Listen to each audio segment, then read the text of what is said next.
Hello everyone, how are you guys doing? Um, Good evening, good afternoon, and good morning for those of you in Asia, and those of my friends who signing from other parts of the world. Sorry, it's today is one of those days that you're just fighting to collect your thoughts and try to be as organized as possible, but whichever way you try, it just is not working. Okay, so just forgive me, and we'll just see how it goes. I'm just gonna wait a few minutes to let some other people joining on the program, um, and so we can take it from there. Austin, ID, Lloyd, all of you, I want to thank you for signing in. I'm gonna just turn on something on my computer. Today we'll be talking about the Benue, the killings in Benue state of Nigeria. For those of you who don't know what Benue State, where Benue State is, Benue State is a state in Nigeria. Benue State is a state in Nigeria, and recently there were killings in Benue State. Now, these killings, this is not the first time. It's been an ongoing thing, and people are tired about it. It's a very sad thing. It just keeps going on and on and on, and particularly this time around, it touched me. It touched me not because there's not been killings in the past, but because I am someone who has lived in Benue State. I'm not from Benue State, but I've lived in Benue State. I served my youth. I did my youth service in Benue State. For those of you who know what youth service is, of course, Nigerians will know what youth service is. But I did my youth service in Benue State, Boko, to be precise, and it was a moment in my life that I will always cherish. This is because coming out of my time in Benue State, I have maintained great relationships that have continued to be there to me in my life.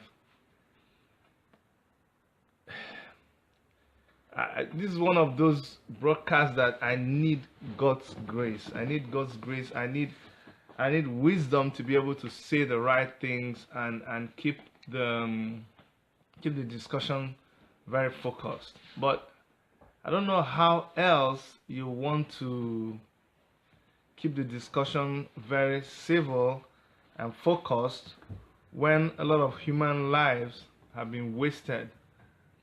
And this is not the first time. It has been going on and on and on and on and on. I know that recently there's been moves to hold meetings with stakeholders, but I just can't explain why something that is so obvious, something that is wasting the lives of people, something this important, is being treated lightly by the federal government of Nigeria. When I said being treated lightly, you see, perception is everything. It doesn't matter how much committee, it doesn't matter how much kind of bureaucratic effort you're making. The fact that year in, year out, every day on a consistent basis we hear about these killings, and I won't want to say that nobody has been arrested, because I know one or two people have been arrested, but it is not difficult to fish out the perpetrators of this act. But it is appalling. It is so weird that these things will be going on unabated, unchecked. I think we are treating this thing lightly. We are treating it lightly because it has the potential of tilting Nigeria into a civil war. But then you ask, is it the only thing that is tilting Nigeria into a civil war? Maybe not. But I think Nigerians deserve better. I think the people of Benue State deserve better than they are getting. This is not the first time they've been attacked. Benue State is a state, and let me paint a little picture of Benue State from my own perspective. This is a state that, you know, very, very peace-loving people. My time in Benue State, like I said during my youth service, was a time I would cherish for the rest of my life. They were very accommodating. There are people who mind their business. There are people who know how to feed themselves. You cannot be in Benue State and die of hunger. That's one thing I can assure you. You cannot. If you die of hunger in Benue State, something is wrong with you. They have fertile land, but they farm the land. They farm the land all the way from the easternmost part, you know, like Otubo, and then up to Makodi, then to Boko, to Zakibiam, to all of these places in Benue State. They farm. They are very nice people. They are peace-loving people. They don't aspire for so much. I think they are content. And they have accommodated these Fulani people. When I was in Benue State, I know even just behind where I was living, there used to be a Fulani settlement. I'm not even only in Benue State, even from where I come from Enugu State. There are Fulani settlements all over the place. There's a video I called My Fulani Brother and Sister. If you go to our YouTube channel, you know, check out Worship Media on our YouTube channel and subscribe, and then you see the video I did about Fulani people.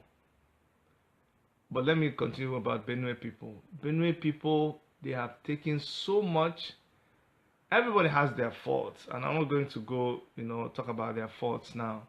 But they have condoned these attacks from Fulani headsmen for a long time. So many lives have been lost, and this time around, it is just too terrible. About 70-something lives were lost. I don't even know where to start. I don't even know. Like, I had so many things I want to say, but my mind just keeps racing back and forth, you know, scanning over those corpses that they were carrying on those trailers. My mind and my heart keeps, you know, scanning those horrible pictures of people that were cut up with cutlasses. The lives that were just wasted. Over what? Over cows. See, the important, the amazing thing is, it's not like cows are not important, but one person will steal millions of Nigeria's money, and the person will not only go scot-free, but the person is right now in the House of Assembly, in the Senate. The person is sitting in high seats in Nigeria right now, still talking, still driving bulletproof cars, still walking the length and breadth of Nigeria, but nothing is happening to them. But over the life of a cow, people will be slaughtered and nothing will be done to them.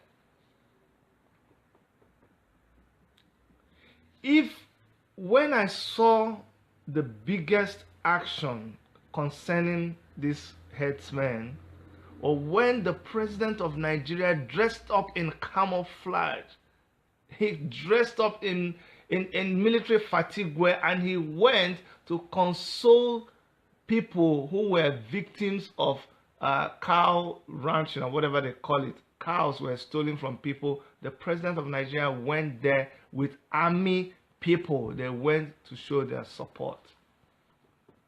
Cows, you can always pay for cows with money. You can buy cows. You don't replace human beings. You can't buy human beings.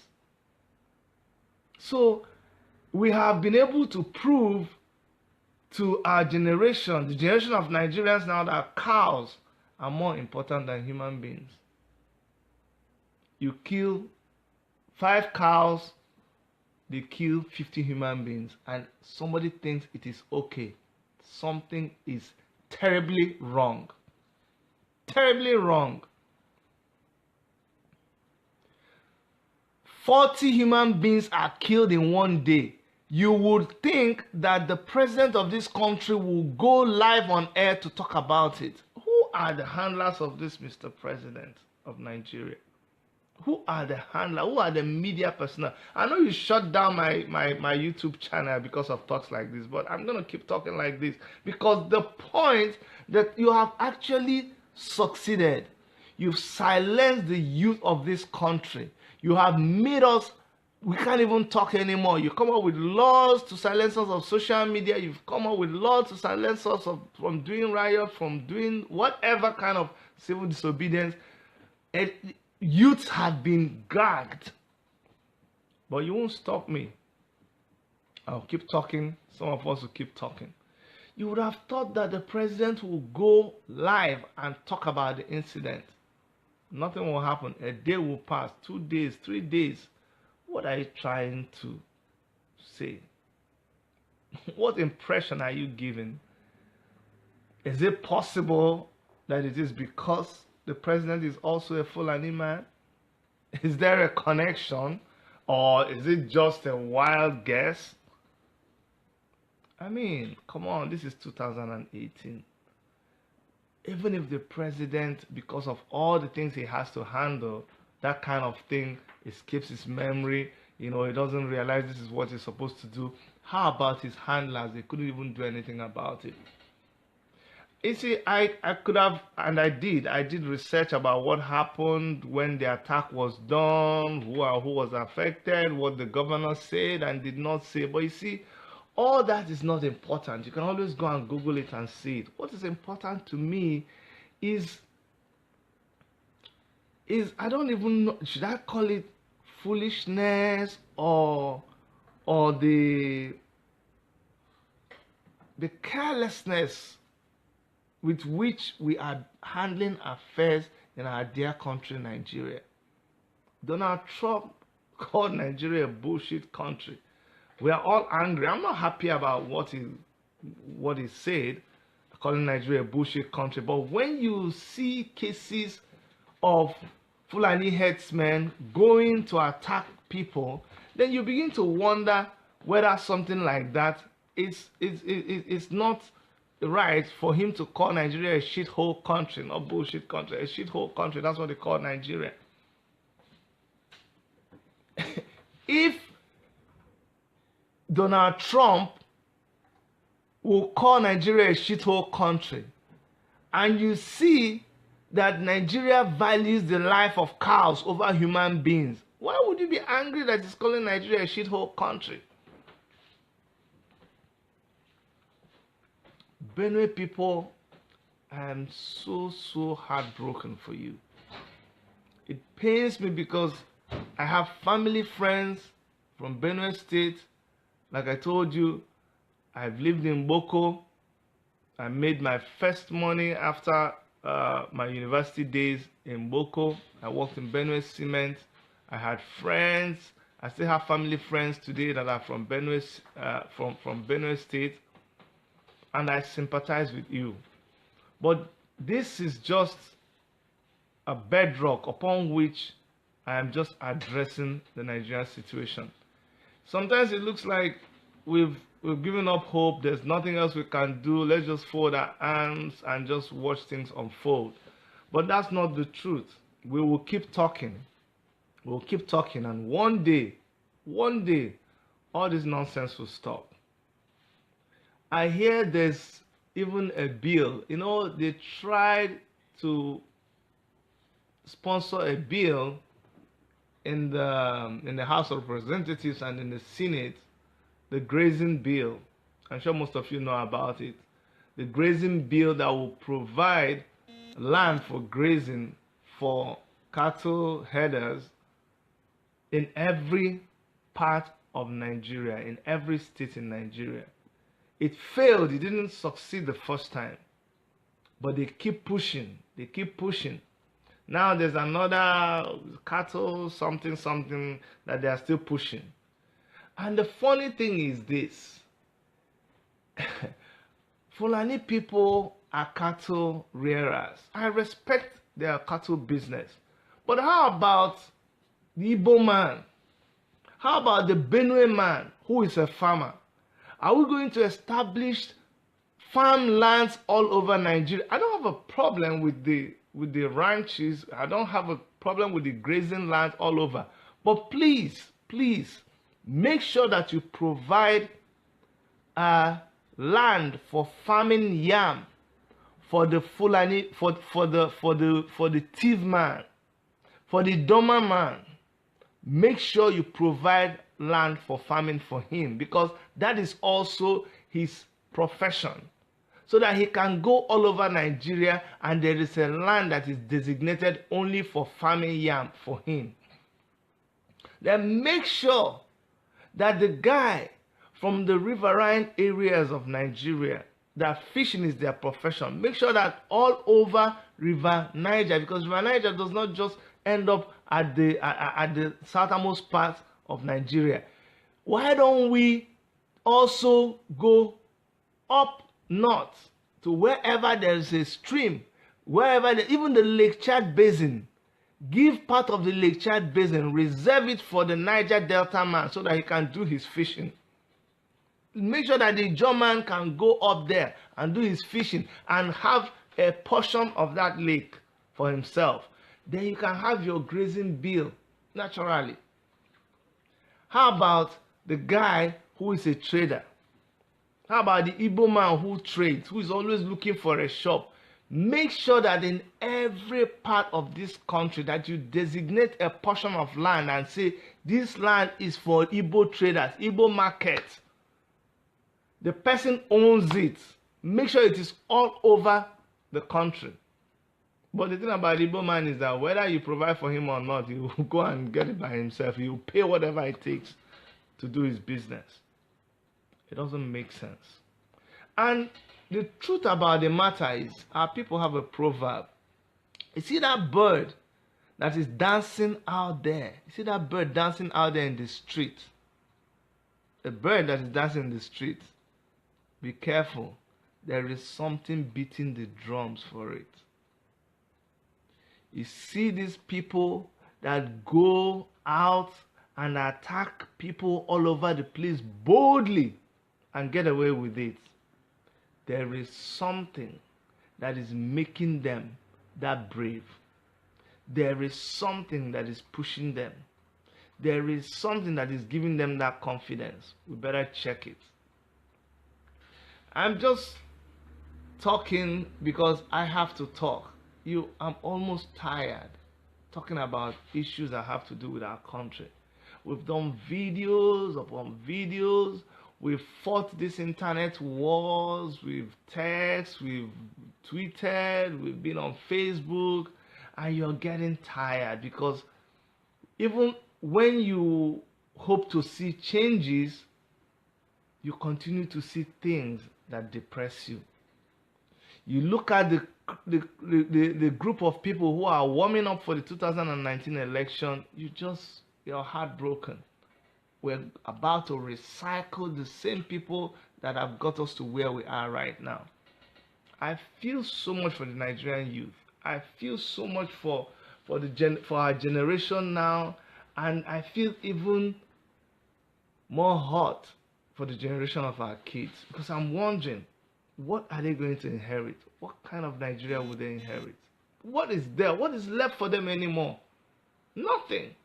Nothing. Bad roads, no electricity. And people say, Chidi, you need to be positive. You need to think of how to make things. How?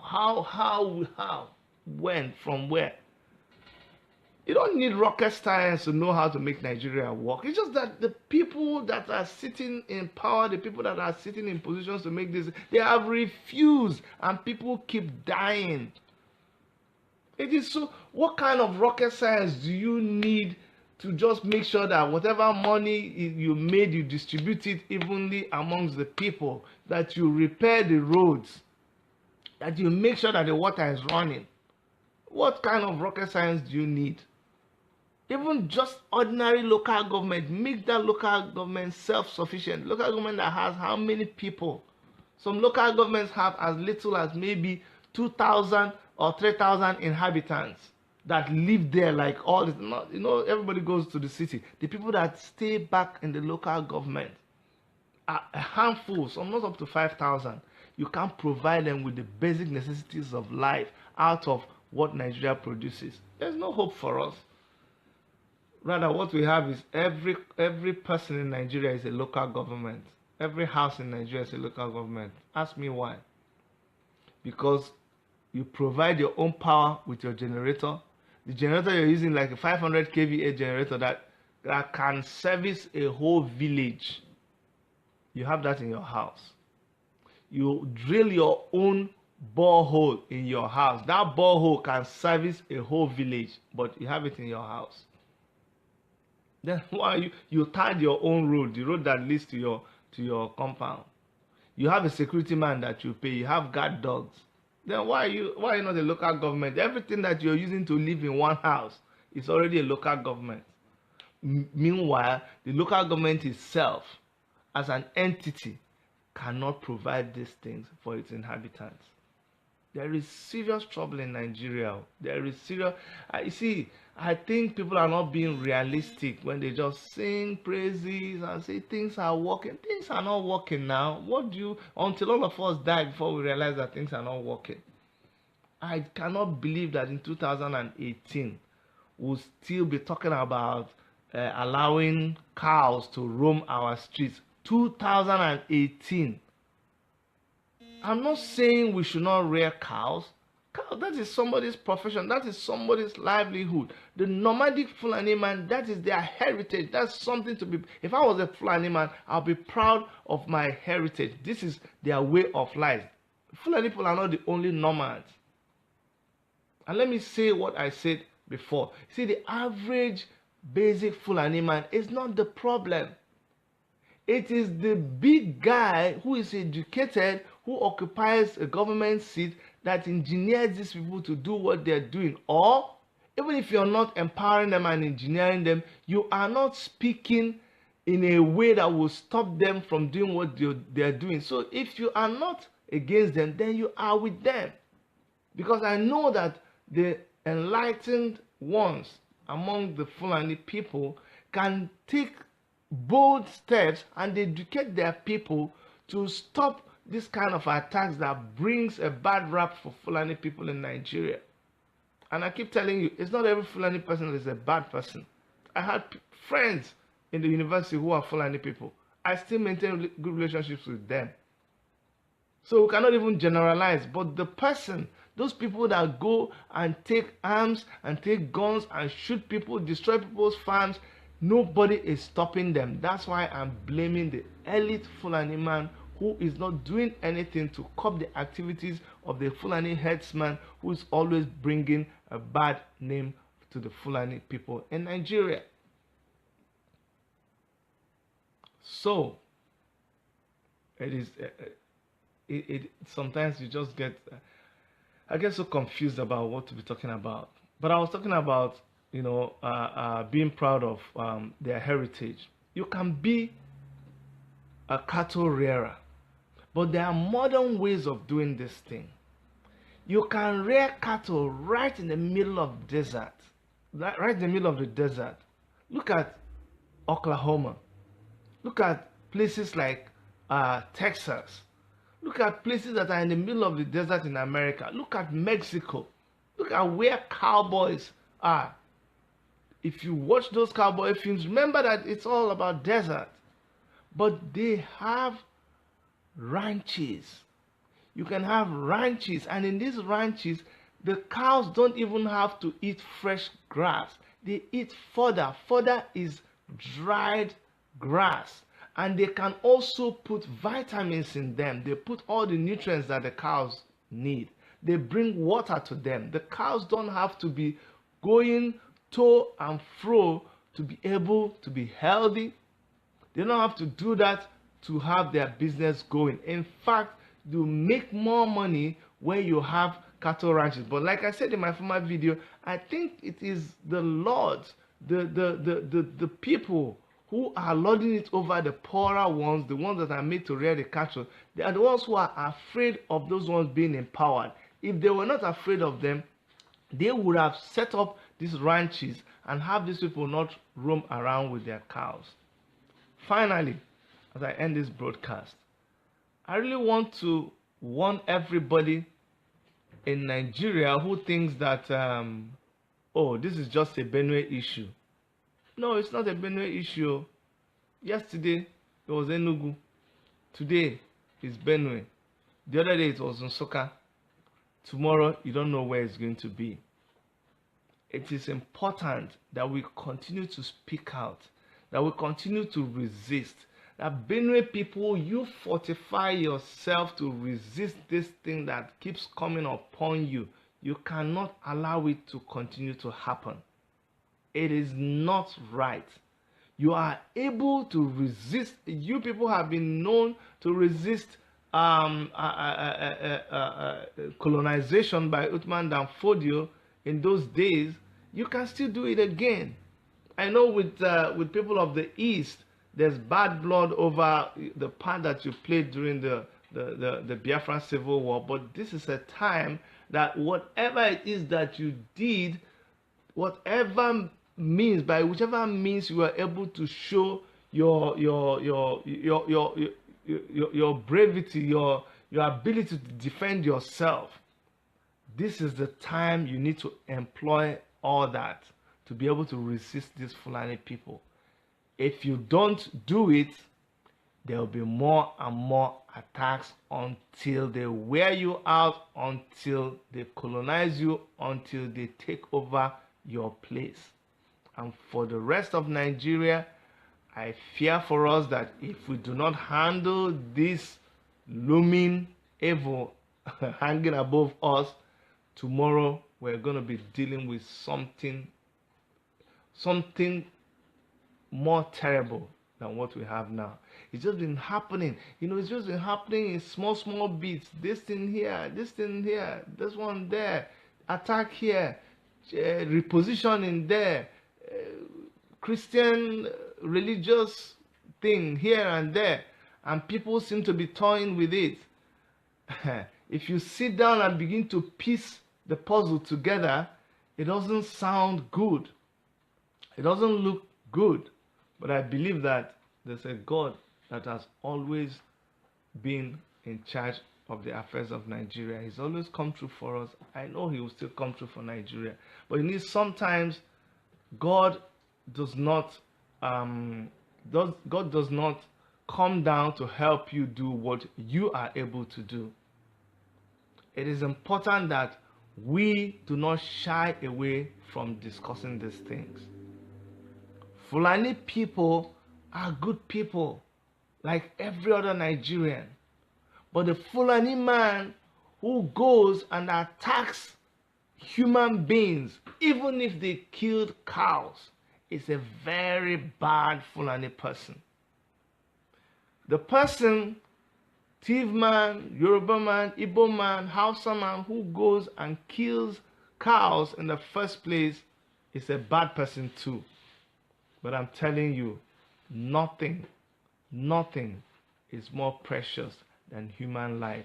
If we degenerate into a country that equates human life to the life of a cow, I don't care what, We have lost it and we need urgent help. May God bless us. May God bless Nigeria. And I'm looking forward to a time when all of this will be over so that we can get back to the beautiful country that we used to be.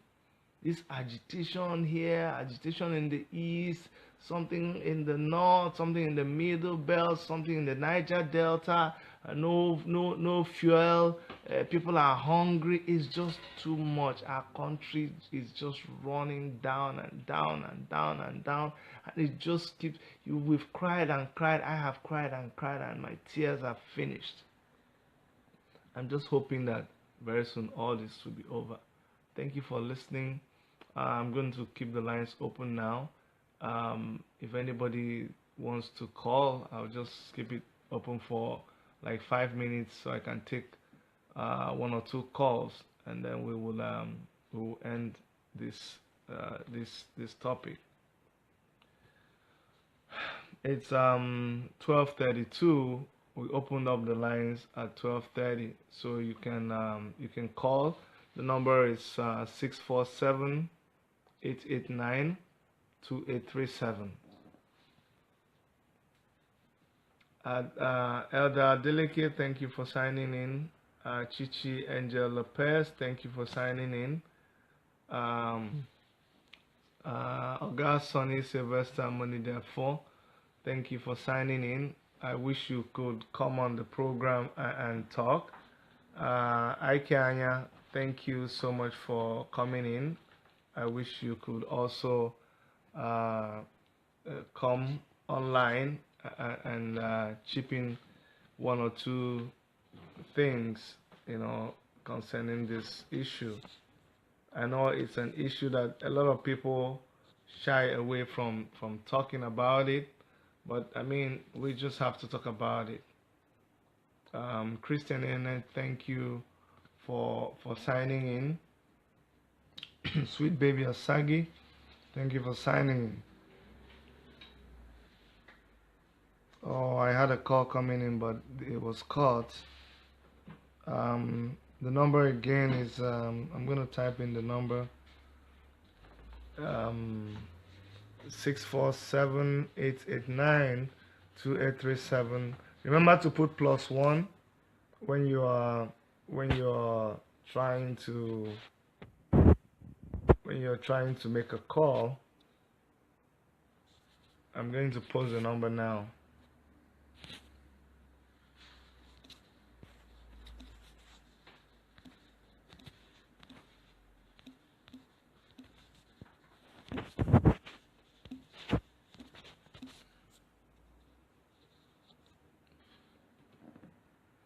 Okay, that's the number to call.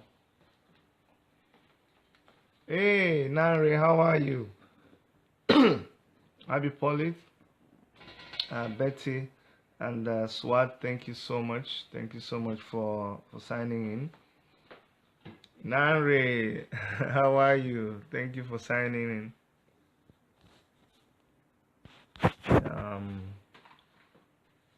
Let's see.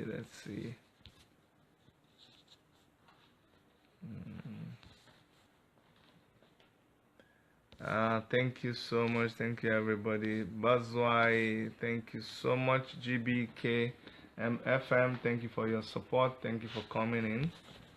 I wish you could also call in and make a contribution.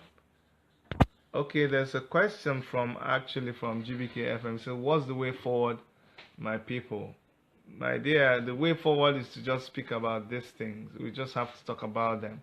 When we just keep quiet, people will begin to think that they've been silenced. We just have to keep talking, and I think the more you talk, the more you come closer to preferring a solution. But we just have to keep talking about it. Hey, Mickey, thank you so much, Michael Eze. Uzoma Wanke, thank you so much. Hey, Madam Evelyn, thank you so much. Thank you so much for signing in. We're just waiting to take 1 or 2 calls and we'll just round up. Macantonio Sokwa, thank you so much. Um, I can see all of you here. I can see everybody. Dayo Adebayo, thank you. Kathy Ene, Kathy Eme, thank you so much. Lux Fiat, my brother, thanks for signing in.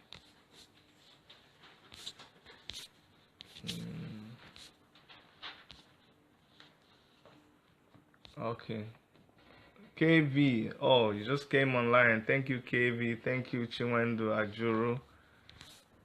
Oh, thank you so much for all your support. Thank you for signing in. It's such a terrible thing that is going on, and amazing. All the lives that are lost, and yes, I saw you, KV. I saw you.